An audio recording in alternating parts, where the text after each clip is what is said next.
There's one group of people I'm paying a lot more attention to, the Iranians.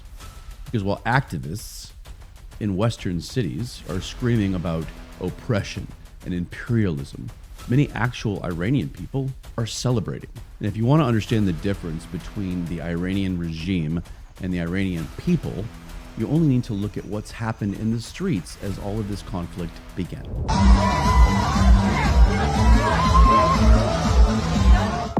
Imagine living like that, worrying every day that your government may hurt your family simply because they spoke out.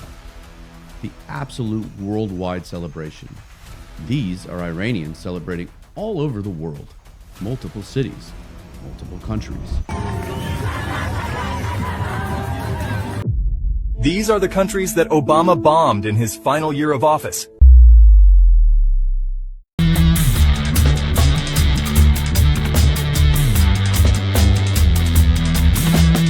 Welcome to Stay in the Fray podcast. I'm your host, Ryan. This is where headlines get hit hard, hypocrisy gets shredded, and the absurd are laughed at. If you want comfort, this isn't your place. If you want blunt and unfiltered, I'm your guy. Join me in the fray. All you gotta do is just listen up. All right, hey guys, welcome to the new digs. If you've been with me long enough, you know that these are actually old digs. This is an old office, and I am back. So it's nice to be back in here. It feels very much at home. So I hope everybody's well. I need to get to Iran because right on cue, the usual suspects, a couple of bonus idiots, have absolutely lost their collective minds. The misinformation, the fake outrage, the recycled talking points, all the things that I always talk about. It's like watching the I Hate Trump Club gather for their daily meetings, except this time the topic is geopolitics. And apparently everybody suddenly has a PhD in foreign policy. Funny thing though, these same people didn't have much to say when Barack Obama launched these types of strikes. Tons of them. We'll get there. You didn't hear much when Biden ordered military operations, and Bush, well, that era alone should have taught people the difference between a military strike and a 20-year occupation. But now, suddenly every keyboard warrior with a Wi-Fi and a protest sign, they think they understand that Middle East better than intelligence agencies and military planners. They even think they know it better than the Iranian people who have lived it. So here's what we're going to do. We're going to walk through this situation from every angle. The media narrative, the reality of the Iranian regime, their strategic reasons the U.S. would act, and how leaders around the world are reacting to it. At the end of this episode, I want you to ask yourself one simple question. Is the world better and safer with this Iranian regime in power or without it? Because that is the only question that actually matters. This is Stay in the Fray podcast. Let's roll. All right. The first thing that happened after the initial strike, predictably, the meltdown. You've heard the talking points already. Trump, he campaigned on no more wars. What's he doing? This must be about oil. This must be about this or that. We're getting dragged into another forever war. But every time the United States does anything overseas, the same script gets pulled out. Apparently, every foreign policy decision must now be compared to Iraq and Afghanistan, no matter what actually happened. And that's where the conversation immediately goes, because there is a massive difference between a targeted military action and a decades-long occupation. Those are not the same thing, not even close. But nuance on the internet isn't exactly a booming industry. So the Trump ran on no more wars argument. Yes, Trump absolutely ran on ending endless wars. And the wars he was talking about looked like this. The war in Afghanistan that lasted 20 years, or the Iraq War, which turned into a massive occupation effort that cost the United States trillions of dollars and thousands of American lives, Those wars involved hundreds of thousands of troops on the ground and years of rebuilding foreign governments. That is a completely different category of military action. But according to the internet, if America fires so much as a missile somewhere on the planet, apparently that means we're immediately invading another country for the next 2 decades. Trump's campaign goals are not a promise that the world will stop producing threats. Presidents respond to events. Intelligence changes, threat levels change, situations evolve. The idea that a president should just sit on his hands because of a campaign slogan is honestly one of the laziest criticisms floating around right now. Another thing I always find fascinating when something like this happens, suddenly every random person online becomes an expert on Middle Eastern politics.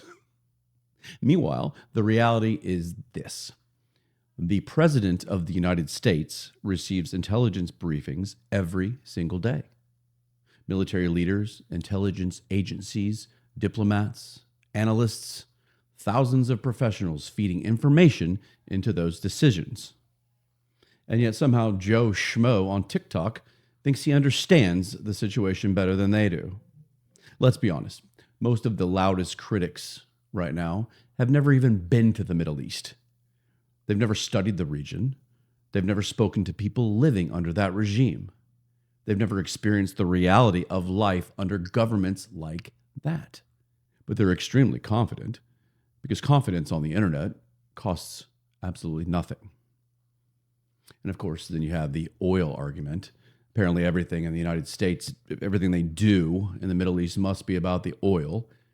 Yes, energy matters. And we'll get to this. Iran actually holds some of the largest oil reserves on the planet. That's not a secret. That absolutely makes it geopolitically significant. But reducing the entire situation to America wants the oil completely ignores something else. The Iranian regime has been openly hostile to the United States and Western countries for more than 4 decades. Since the 1979 Islamic Revolution, that government has built its identity around opposition to America and Western influence. It has also spent years funding proxy terrorist groups like Hezbollah, Hamas, groups that have been involved in attacks throughout the region. Because of that support for militant organizations, Iran has been officially designated by the United States as a state sponsor of terrorism. And this has been since 1984.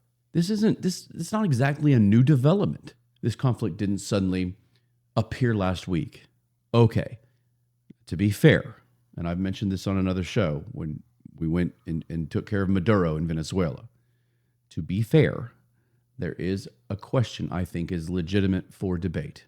I think it's okay to discuss this. Why does the U.S. get to decide which regime should have nuclear weapons? Why does America influence what happens inside other countries? That's a real debate. I'm okay with that. Let's talk. But the blunt answer, power. The most powerful countries in the world shape global rules.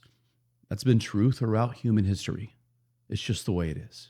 But there is another piece to this that people conveniently ignore. Responsibility. Because when a regime fires bullets into a crowd of its own citizens during protests, when tens of thousands of people are killed simply for opposing the government, when women are beaten or imprisoned for refusing to follow strict religious mandates, at some point the rest of the world has to decide whether it just sits and watches or whether it believes those things actually matter. You can debate the strategy, you can debate the timing, you can debate all the methods, but pretending these regimes are harmless victims of Western aggression is just intellectual laziness. For all the noise coming from the virtue signaling anti-Trump crowd in the US right now, there's one group of people I'm paying a lot more attention to. The Iranians. Because while activists in Western cities are screaming about oppression and imperialism, many actual Iranian people are celebrating. And if you want to understand the difference between the Iranian regime and the Iranian people, You only need to look at what's happened in the streets as all of this conflict began. Before we play this, I want you to watch what freedom looks like when people have been denied it for decades. These are Iranian women in the streets after the regime was weakened. Watch what they do the moment they feel safe enough to express themselves. Roll it, boys.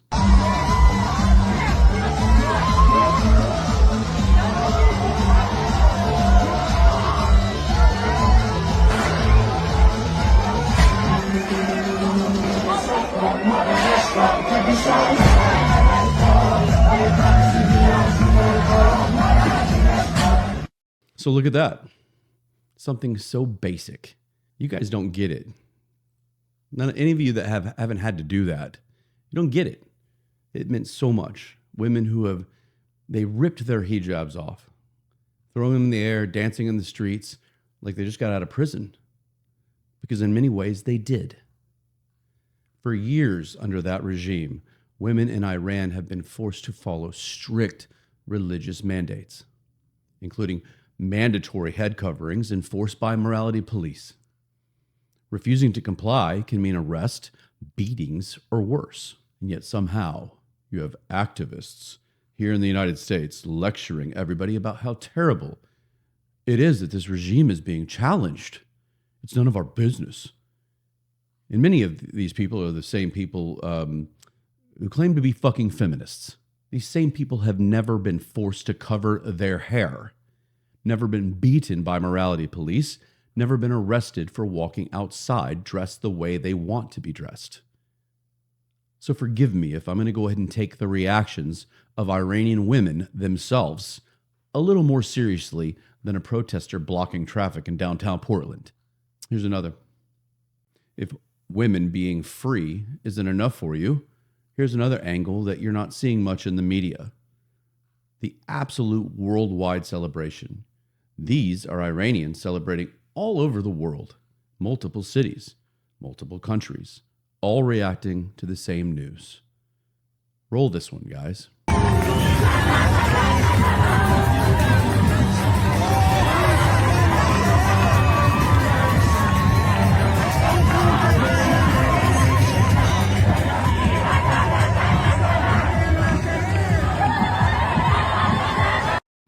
I mean, you get it. All those were in a nice little bow for us. I don't know if you saw closely enough. Australia, Canada, Britain, Switzerland, Germany, France. Every one of those crowds filled with Iranians celebrating in the streets. And that doesn't even include the celebrations happening in the US and inside Iran.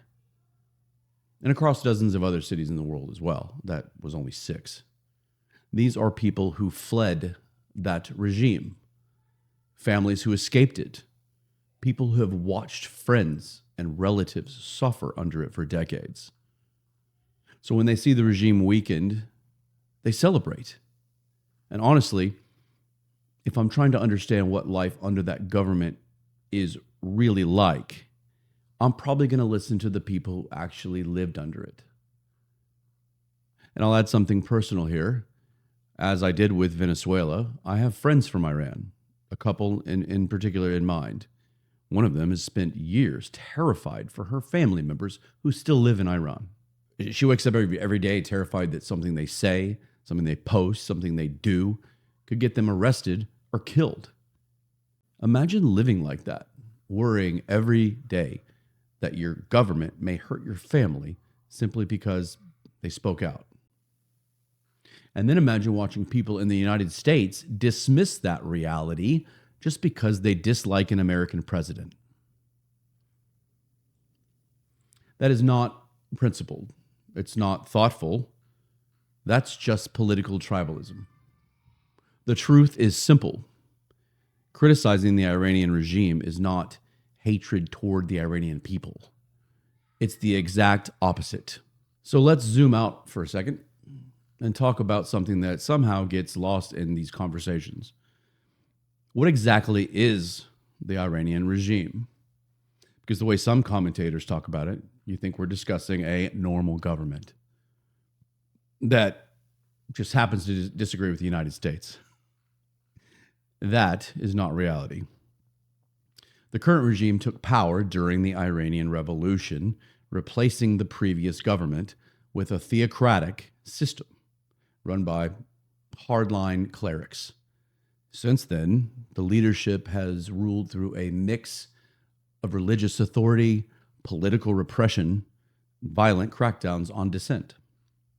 And if you want proof that this isn't just ancient history, look at what's happened recently. Over the past several years, Iranians have taken to the streets repeatedly to protest this regime. Hell, even last month, there were more massive protests, protesting corruption, protesting economic conditions, protesting the treatment of women, and the response from the government, bullets, security forces firing into crowds, mass arrests. Human rights organizations estimate that tens of thousands of protesters have been killed or imprisoned during those crackdowns. I've heard almost 40,000. Some say even more.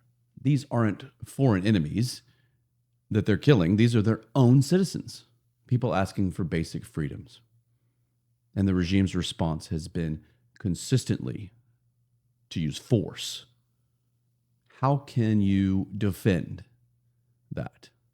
This is the other part they seem determined to ignore. For decades, the Iranian leadership has built its political identity around hostility towards the United States and Western countries. They literally chant about it. Before we play this clip, just remember something.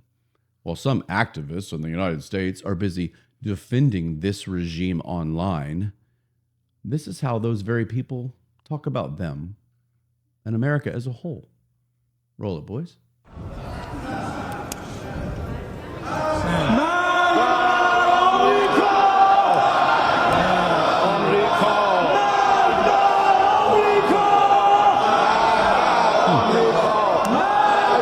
I mean, why wouldn't we be a little bit uncomfortable with this regime? It's not very subtle. That's not mistranslated. It's not taken out of context. That is the leadership of a country burning an American flag while chanting death to America. Somehow, the Americans defending that government are out here. Make it make sense, people. And it goes deeper than chants from politicians. This ideology gets passed down through the education system to children. There are countless videos out there. I didn't feel like grabbing any for you. And they show Iranian school children being taught to chant for death to the United States and to Israel. Young kids, I'm talking 5, 6, 7 years old. Children chanting about killing Americans and Jews. That's not a spontaneous cultural expression. That's straight up indoctrination. That's a government deliberately shaping the worldview of the next generation. What do you think they're going to turn into? And how about a credible media perspective from someone who actually grew up inside that system? You should listen to somebody like Rita Panahi. She grew up in Tehran before eventually leaving the country and now works as a commentator with Sky News in Australia. This was a post of Rita's in response to the U.S. aggressions against Iran. Americans need to understand that the Iranian regime's ultimate ambition is the annihilation of the great Satan, America. When I was a kid in school in Tehran, we'd chant death to America every morning. Trump's effort ending the regime's nuclear ambition is America first. And that's someone who actually lived under that system saying this, not just someone out in the street yelling through a megaphone. It's not an American politician shouting. It's not a pundit. She experienced this firsthand. Why are we not listening to these people? On her show, she oftentimes makes another point that cuts right through the noise. Efforts to stop the regime from developing nuclear weapons aren't just foreign policy. They're common sense. Because the last thing the world needs is a government that openly calls for the destruction of other countries gaining nuclear capability. So when people try to frame this regime as some misunderstood victim of Western aggression, just remember what we're talking about. A government that suppresses its own citizens, indoctrinates its children with hatred, funds militant terrorist groups across the region, and openly calls for the destruction of other nations. That's not a misunderstanding. Now that we've talked about what the Iranian regime actually is, let's step back and look at the strategic side of this. Because another thing you keep hearing is this, why does America have to be involved? Or the classic line, this isn't our problem. Well, if dethroning a regime after all that I've made you aware of so far in this episode isn't enough, if defending women and civilians of Iran isn't enough, then perhaps our own interests will get your attention. The reality is that what happens in Iran affects far more than just Iran. There are several reasons the United States, and frankly, the rest of the world, pays very close attention to what happens there. The biggest one, of course, is nuclear capability. For years, the Iranian regime has pursued nuclear technology that many intelligence agencies believe could be used to develop nuclear weapons. We all know this. And here's the part that makes the situation dangerous. We're not talking about a neutral country quietly building energy infrastructure. We're talking about a government whose leaders have openly called for the destruction of other nations. Giving a regime like that nuclear capability would fundamentally change the balance of power in the region. And once a nuclear weapon exists, you don't get to rewind that decision.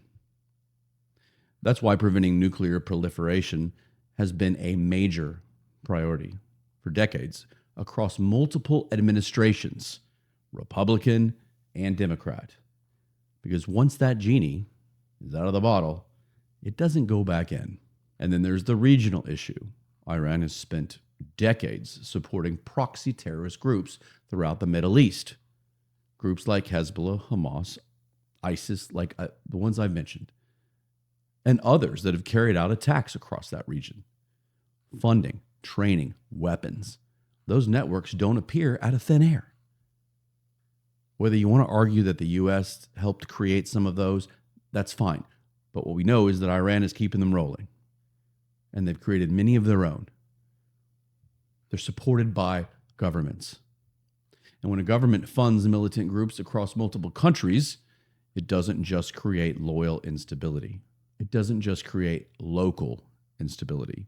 It creates regional instability, which eventually becomes a global problem. There's also the economic side.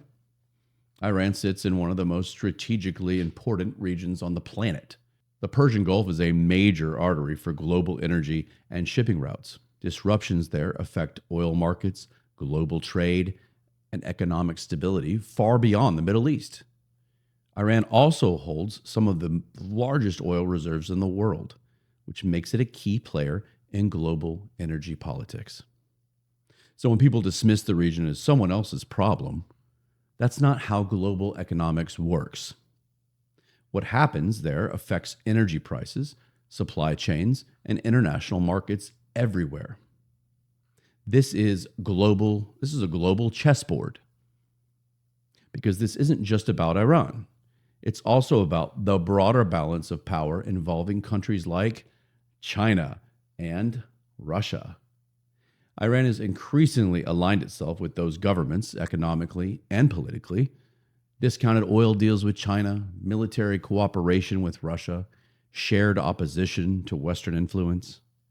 So when people say this situation has nothing to do with America, they're ignoring the fact that global politics operates like a chessboard.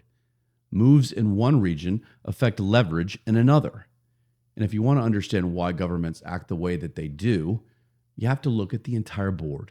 And this is another point that people seem determined to ignore. Multiple interests can exist at the same time. Something like this can be in America's interest while helping the Iranian people and improving global stability. Those things are not mutually exclusive. In fact, sometimes they overlap. Oftentimes they overlap. Countries look after their own interests. That's how international politics works. But occasionally, those interests line up with broader global benefits.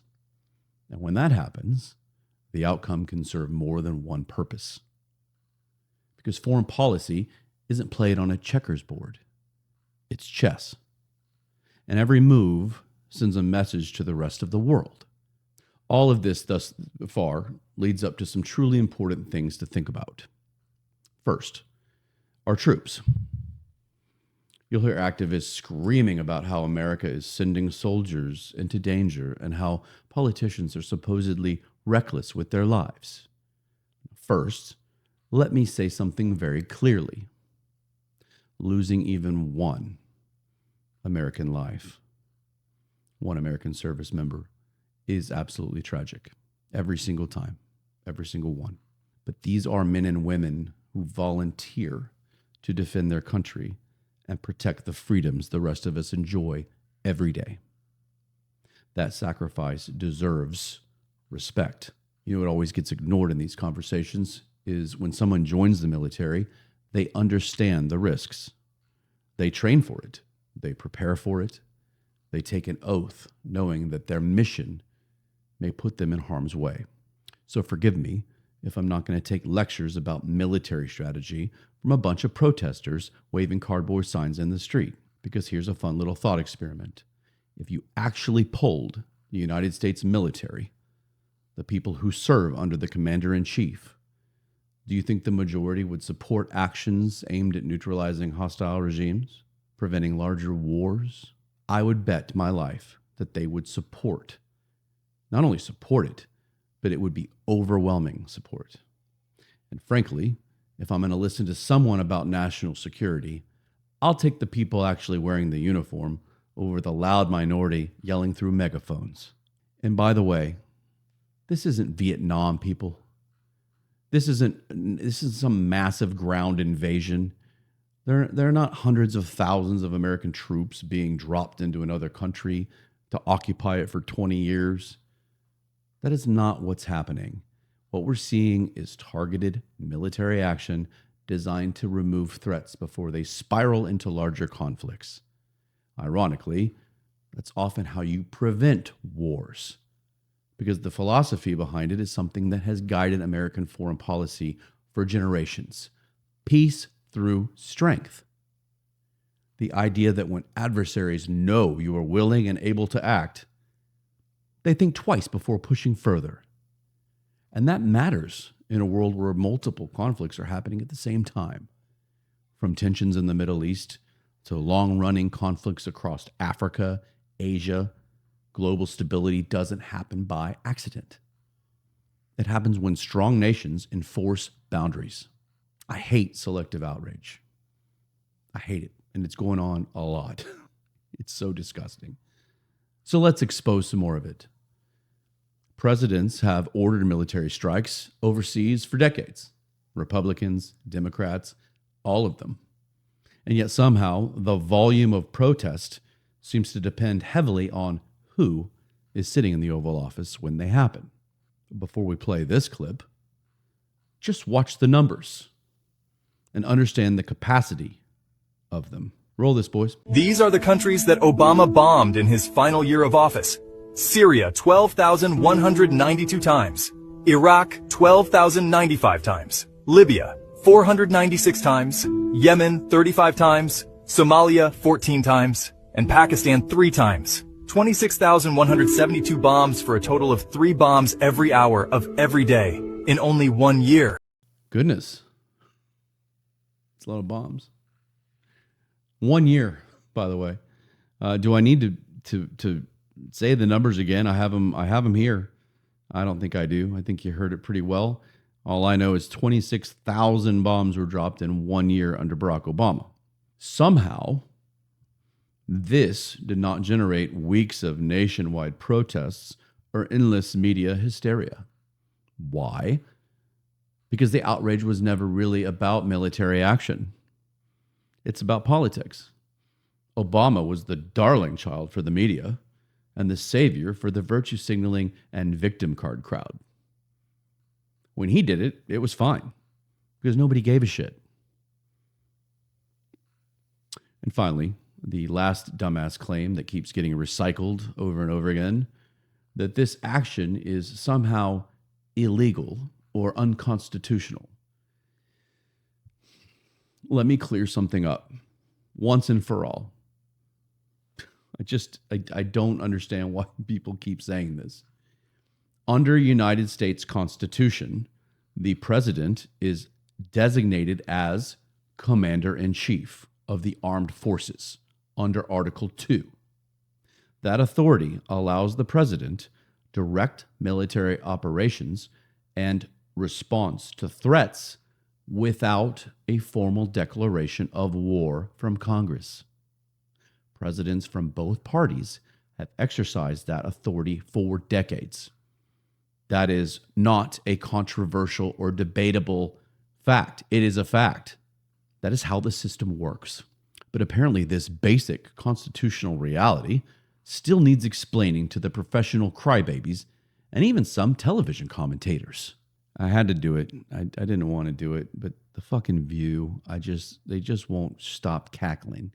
The little hens just cackle.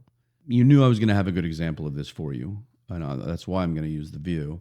Watch what happens when they bring Elizabeth Hasselbeck on. She confronts Sonny Hostin. It's beautiful. But she confronts her about calling this action unconstitutional. Exactly what I'm saying. Check it out. Roll it, boys. You keep calling this like an undocumented attack, that you don't agree with the war, an illegal, unconstitutional. So did you believe it was illegal in April of 2011 when the Office of Legal Counsel memo stated from President Obama that the president has constitutional authority to direct the use of military force in Libya because he could reasonably determine that such use of force was in the national interest prior.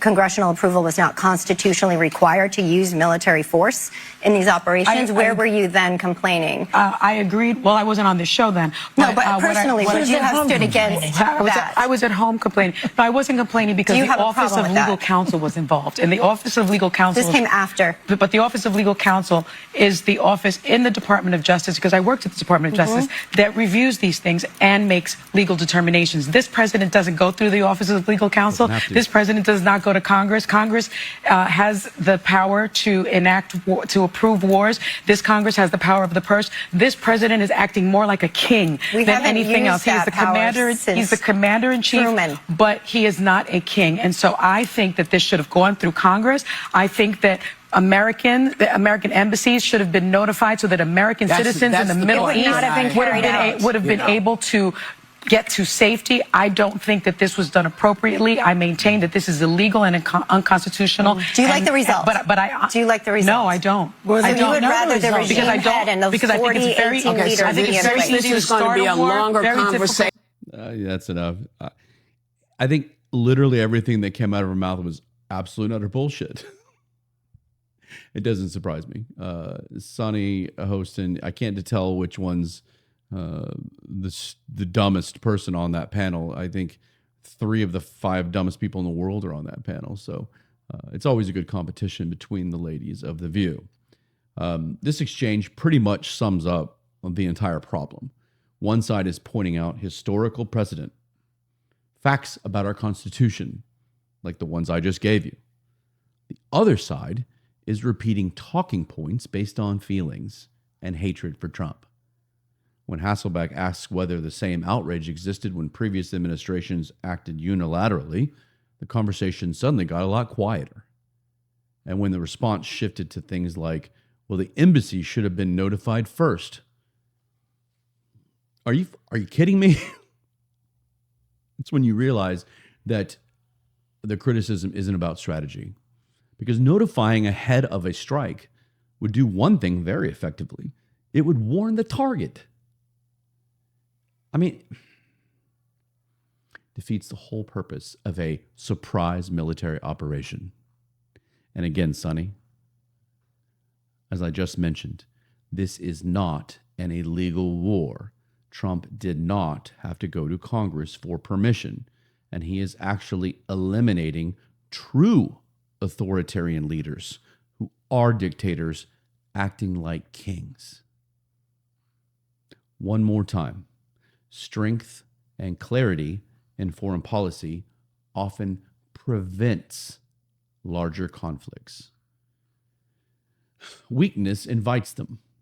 For all the outrage, accusations, and dramatic headlines, the real question isn't whether critics are upset. The real question is whether actions like this remove dangerous actors from the board and make the world more stable.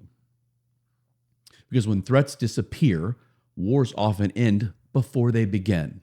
Start wrapping up. One of the fastest ways to understand a major geopolitical event is to look at who supports it and who condemns it. Because reactions from world leaders often tell you a lot about where the fault lines really are. And in this case, the responses have been very revealing. Several authoritarian leaders and governments immediately condemn the action. You don't say. Leaders like Xi Jinping of China, Vladimir Putin of Russia, and Kim Jong-un of North Korea were all quick to criticize the United States and warn against escalation. That reaction shouldn't surprise anyone. These governments tend to align with one another strategically. Iran has built economic and military relationships with both Russia and China in recent years. North Korea just wants to be a part of it all. China has purchased large amounts of Iranian oil, often bypassing sanctions. Russia has worked closely with Iran in conflicts across the Middle East for a long time. So when a regime that sits inside that geopolitical network takes a hit, you're going to hear protests from the rest of that network. But here's where the irony gets pretty incredible. Many of the same people in the U.S. who constantly warn about an authoritarian government suddenly find themselves echoing the same talking points as those very governments. And at some point, you have to pause and ask yourself a pretty simple question. If you find yourself agreeing with Xi Jinping, Kim Jong-un, and Vladimir Putin, maybe you should rethink your position. On the other side of the spectrum, a number of leaders in governments have expressed support, or at the very least, a clear understanding of the objective behind the action. One of the strongest supporters, of course, has been Javier Milei of Argentina, who has been outspoken about confronting the Iranian regime and its militant networks. That position is not surprising because guess what? Argentina itself has suffered deadly terrorist attacks tied to Iranian-backed groups in the past. So Milei tends to view the regime through a very direct lens. Other governments have also expressed support or at least alignment with the broader goal of stopping Iran's nuclear ambitions, limiting its destabilizing influence in the region. Countries including Australia, Canada, Finland, Czechia, which used to be the Czech Republic. I'm not sure what they're doing with their names these days. Lithuania, Latvia, Romania, New Zealand, and so on. They've all voiced support for the objective of preventing nuclear escalation and countering the regime's regional activity. Now, many of these countries are not rushing to put troops on the ground, and that's fine. Frankly, that's not the expectation. But they understand the goal. They understand the threat. And they're aligning with the broader effort to prevent a regime that openly chants death to America from gaining even more power. Countries that sit closer to the consequences of Middle Eastern instability, terrorism, refugee crises, and energy disruptions often view these situations very differently than commentators sitting comfortably thousands of miles away. For them, the stakes are not theatrical. The stakes are not theoretical. They are immediate. I have to mention the governments trying to walk the diplomatic tightrope. Countries like France and Germany, have taken a more cautious stance, if you will, acknowledging concerns about Iran while also calling for de-escalation. Now, France taking a middle position is hardly shocking. They have historically been very committed to diplomacy, if you will. In fact, when the bombs hit Iran, they instinctively surrendered before they even knew who they were surrendering to. So naturally, they're advocating restraint. Germany has also taken a more neutral tone, which, to be fair, might not be the worst instinct given Germany's track record with large-scale wars over the last century. Sometimes the best contribution is simply staying calm and letting other people handle the heavy lifting. So thank you, Germany. But beyond the specific reactions from individual leaders, there's a broader message that moves like this. Foreign policy decisions are never viewed in isolation. They are watched carefully by other governments around the world. Adversaries evaluate them, allies evaluate them, and they all ask the same question. Is the United States willing to act when threats escalate? Because when the answer to that question is clearly yes, it changes calculations everywhere. And sometimes the biggest impact of an action isn't the strike itself, it's the signal it sends to everyone else watching. Because in global politics, every move is a message. And the reactions from around the world often tell you exactly who was hoping that move would never happen. So let's bring this all the way back to the question that we started with. After everything we just talked about, everything we just walked through, the history of the regime, the way it treats its own people, the chance of death to America, the indoctrination of their children, the funding of militant groups, the protests inside Iran, the celebrations from Iranians around the world, and the strategic reality of what happens when hostile regimes pursue nuclear capability. Here's the question again. Is America, the Iranian people, and the rest of the world better off with or without this regime? It seems like a pretty straightforward answer to me. The answer is yes. It is safer without the regime. Because when a government suppresses its own citizens, threatens other nations, and destabilizes entire regions, removing that threat tends to make the world a safer place. Now, if your answer to that question is somehow no, then I'm honestly not sure how you can possibly defend that position, unless you happen to be a communist dictatorship like China, Russia, North Korea, Minnesota. Yeah, I said it. Because those governments and systems like them, they don't want their way of life disrupted. They prefer a world where authoritarian regimes stick together. So if you find yourself consistently aligning with that crowd, you might want to ask yourself why. And if that's really the team you want to be on, nobody's stopping you from packing a bag and giving it a try over there. Let me know how it works out. Meanwhile, the rest of us are going to keep living in a country where we can have these conversations openly, where you can criticize the leaders, debate policy, and speak your mind without fear of the government raining down bullets just for doing it. It is something a lot of people around the world are still fighting for, those freedoms. And if you know someone who's confused about what's actually happening here, or someone who's repeating the headlines without understanding the facts, share this episode. Because sometimes the loudest narratives are also the least informed. So, that being said, stay informed, stay skeptical, stay fearless, stay in the fray. Love you guys. All you gotta do is just listen up.